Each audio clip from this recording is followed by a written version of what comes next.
விஜயன் ஆட்சியில் இப்படி நடக்குமான்னு கொஞ்சம் கூட நான் யோசிச்சே பார்க்கல. இந்த வீடியோவை பார்த்துவாங்க நான் சொல்கிறேன்.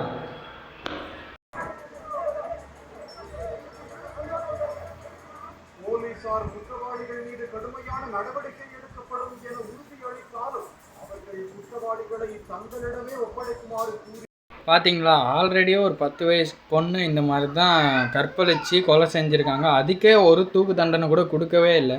ஸோ இன்றைக்கும் வந்து 12 வயசில் ஒரு குழந்த, 3 வயசு குழந்த, அந்த குழந்தைங்களாம் என்ன தான் சார் தெரியும்? இவ்வளோ காஜாக சுற்றிட்டு இருக்காங்க. இவங்களுக்குலாம் ஒரு ஸ்ட்ரிக்டாக ஒரு தண்டனை இந்த உலகத்தில் கிடைக்காதா? ஏன் நம்ம விஜயன் ஆட்சிலையும் இந்த மாதிரி நடக்குமான்றது எங்களுக்கே கொஞ்சம் ஷாக்கிங்காக தான் இருக்குது. ஏன்னா நாங்கள்லாம் நம்பி தான் உங்களுக்கு ஓட்டு போட்டிருக்கோம். கொஞ்சம் நீங்கள் ரெஸ்பான்சிபிலிட்டி எடுத்து நீங்கள் இந்த கேஸில் தூக்கு தண்டனை வாங்கி கொடுக்கணும்.